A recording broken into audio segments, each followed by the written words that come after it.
60 गोलियां मारने के बाद इस गैंगस्टर के कातिल पुलिस के सामने ही उसकी लाश के चारों ओर भांगड़ा करते रहे।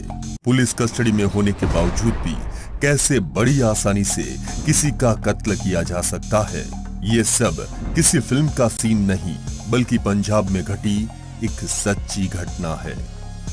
यूं तो पंजाब में ड्रग्स और गैंगस्टरवाद का मुद्दा बहुत पुराना है, लेकिन सिद्धू मूसेवाला की दिन दहाड़े हत्या के बाद पंजाब के गैंगस्टर की चर्चा पूरे देश में होने लगी है। लॉरेंस बिश्नोई, गोल्डी बराड़ और जग्गू भगवानपुरिया से पहले भी पंजाब में बहुत से ऐसे गैंगस्टर हुए हैं जिन्होंने पंजाब में आतंक मचा रखा था। ऐसा ही एक गैंगस्टर था सुखा कहलवा। पंजाब के कपूरथला के कहलवा गांव में 21 जून 1987 को सुखबीर सिंह का जन्म हुआ था। माता पिता चाहते थे कि उनका लड़का ठीक से पढ़ ले ताकि उसके माता पिता उसे अपने साथ अमेरिका ले जा सके, लेकिन पढ़ाई के दौरान छोटे मोटे झगड़ों से कब वो अपराध की दुनिया में दाखिल हुआ, परिवार को भनक तक नहीं लगी। और इससे पहले कि परिवार उसे दलदल से बाहर निकाल पाता, उस पर पहला आपराधिक मामला दर्ज हो गया। सुखबीर सिंह के पिता उसे भाई सोनू के साथ उसकी मौसी के यहाँ छोड़कर विदेश चले गए, और ये वो समय था जब सुखबीर आसपास के बदमाशों के साथ संपर्क में आया। कुछ ही दिनों में उसने पंजाब से लेकर राजस्थान तक ताबड़तोड़ वारदातों को अंजाम दिया। साल 2005-6 तक उस पर 1 दर्जन से ज्यादा मामले दर्ज हो गए थे। लोग अब सुखबीर को सुखा कहलवा के नाम से जानने लगे थे, और अब वो अपनी गैंग के साथ काम करता था। सुखबीर के माँ बाप की जीवन की जमा पूंजी एक ही झटके में लुट गई थी, और इस लूट की वो कोई शिकायत भी नहीं कर सकते थे क्योंकि इसकी कोई सुनवाई नहीं होती। उल्टा सवाल परवरिश पर ही उठ जाता है, क्योंकि पंजाब के हर गांव शहर के लोगों में विदेश जाने का बहुत ज्यादा ट्रेंड है। इसलिए सुखबीर के चाचा और परिवार के दूसरे मेंबर्स भी विदेश में रहते थे। उसके पिता भी काफी समय से विदेश जाने की कोशिश कर रहे थे, लेकिन उसके पिता का वीजा नहीं बन पा रहा था, जिसकी वजह से वो कहलवा गांव में खेतीबाड़ी से अपना गुजारा कर रहे थे। सुखबीर और उसका भाई सोनू दोनों गांव के स्कूल में ही पढ़ा करते थे। सुखबीर के पिता खेतीबाड़ी के साथ साथ लगातार विदेश जाने का प्रयास भी कर रहे थे, लेकिन जब सुखबीर 17 साल का हुआ तो उसकी जिंदगी में एक बड़ा बदलाव आया। सुखबीर सिंह के गांव में झगड़ा हुआ और इस झगड़े में उसका नाम भी आ गया। पुलिस ने सुखबीर सिंह को उठा लिया, लेकिन इसी समय उसके माता पिता का अमेरिका का वीजा आ गया, जबकि सुखबीर सिंह का वीजा नहीं आया, और उसके पीछे का कारण था उसका पासपोर्ट नहीं बनना। पासपोर्ट के न बनने के पीछे गांव का ही वही झगड़ा था जिसमें सुखबीर का नाम लिया गया।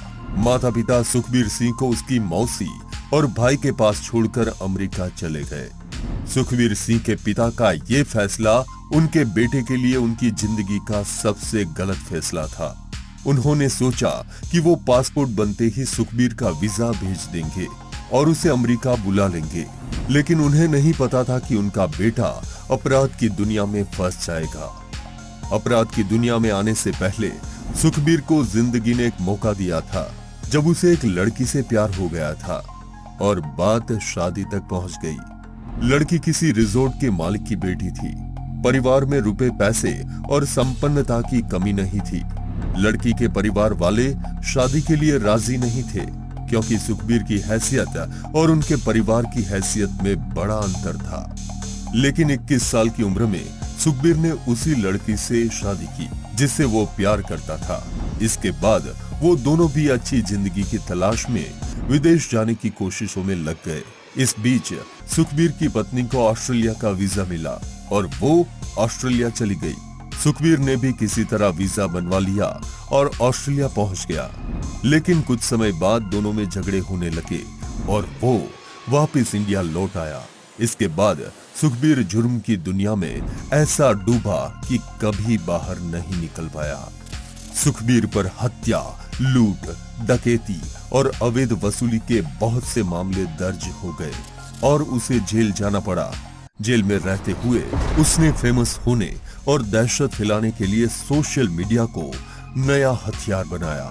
जेल में रहकर वो जेल के भीतर की तस्वीरें और वीडियो शूट करता और अपने द्वारा किए गए अपराधों को बड़ा चढ़ाकर सोशल मीडिया पर डालता। देखते ही देखते सोशल मीडिया पर उसके फॉलोअर्स की संख्या बढ़ने लगी और सुखा यानी सुखबीर बन गया पंजाब का सबसे बड़ा गैंगस्टर। जेल आना जाना अब सुखा के लिए आम बात हो चुकी थी। वो कई बार मौत को भी मात दे चुका था। 4 बार उसकी मुठभेड़ पुलिस के साथ हुई, लेकिन चारों बार वो बच गया। एक बार तो वो पुलिस की कस्टडी से भाग भी गया और पुलिस से छुपता छुपाता राजस्थान, हरियाणा और उत्तर प्रदेश में भी रहा। उत्तर प्रदेश में रहते हुए उसकी मुलाकात वहां के मोस्ट वांटेड गैंगस्टर यामीन से हुई। दोनों साथ में रहते और लूटपाट करते। इसी दौरान दोनों ने एक बड़ी चोरी की वारदात को अंजाम दिया और लूट के माल को लेकर दोनों में झगड़ा हो गया। झगड़े में यामीन के गुर्गों ने सुखा का गला रेत कर उसे नदी में फेंक दिया। यामीन के गुर्गों को लगा कि वो मर गया, लेकिन वो बच गया और एक बार फिर से सोशल मीडिया पर एक्टिव हो गया। अब जिस वजह से सुखा को पुलिस कस्टडी में 60 गोलियां मार दी गई, वो थी गैंगस्टर लवली की हत्या। सुखा का खौफ इतना था कि उस पर दर्ज दर्जनों मामलों में उसके खिलाफ कोई गवाह नहीं था, लेकिन लवली की हत्या के केस में लवली का साथी सोनू बाबा सुखा की धमकी के बावजूद उसके खिलाफ गवाही देता है, जिसके बाद सोनू बाबा को डर सताने लगा कि सुखा उसे एक दिन मार देगा। इसी डर के चलते उसने पंजाब के एक और गैंगस्टर विकी गौंडर को सुखा को मारने की सुपारी दे दी। सुखा पुलिस की कस्टडी में था और उसे पता चल गया था कि उसके मर्डर की साजिश बनाई गई है। ये भनक पुलिस को भी थी, लेकिन पुलिस ने सुरक्षा को लेकर कोई इंतजाम नहीं किया। सुखा की जब न्यू नाभा जेल से जालंधर में पेशी हो या फिर कहीं और, पुलिस की गाड़ी के पीछे उसके दोस्त अपनी गाड़ी में हुआ करते थे। लेकिन 21 जनवरी 2015 को एक दोस्त की शादी थी, तो सुखा के दोस्त उस शादी में चले गए और वहां से आने में देरी हो गई। इस कारण सुखा उस दिन पहली बार पुलिस की सुरक्षा में गया था, न कि दोस्तों की। सुखा के कातिलों ने पहले डिसाइड किया कि उसे कोर्ट परिसर में ही मारा जाए, लेकिन कोर्ट परिसर में खतरा ज्यादा था, इसीलिए कोई ऐसी सेफ जगह देखी जा रही थी जहां से उसे मारने के बाद सुरक्षित बचकर भागा जा सके। उस दिन पुलिस वैन में 6 पुलिस वालों के साथ दिन के वक्त सुखा काहलवा को कोर्ट में पेशी के लिए ले जाया गया।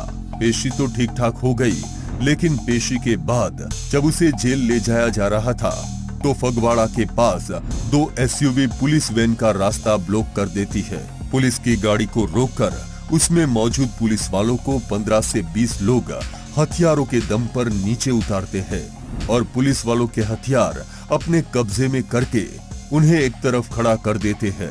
इसके बाद सभी अपराधी सुखा काहलवा पर ताबड़तोड़ गोलियां बरसाना शुरू कर देते हैं।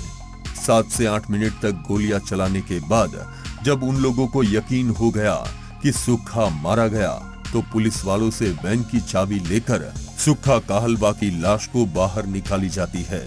लेकिन इतने से भी उन लोगों का मन नहीं भरता और 60 गोलियां मारने के बाद सुखा की लाश के चारों ओर वो लोग भांगड़ा करने लगते हैं। अगले दिन अखबारों की सुर्खियों में सुखा काहलवा की मौत का जिक्र था। इस तरह पंजाब की धरती से जन्मा एक नौजवान जो बहकर जुर्म की दलदल में फंस चुका, इस दुनिया को छोड़ गया, क्योंकि हमारे सिस्टम ने उसे सुधारने की कोशिश की ही नहीं और हर कोई बस अपना हिस्सा खाता रहा। आज भी ज्यादातर क्राइम हमारे देश की जेलों से होता है और जेलों से सुपारियां दी जाती है। जेलों में क्रिमिनल बड़े आराम से रहते हैं। उन्हें फोन से लेकर हर तरह की सुविधाएं मिलती रहती है, जिससे वो कभी भी जुर्म की दलदल से बाहर नहीं निकल पाते।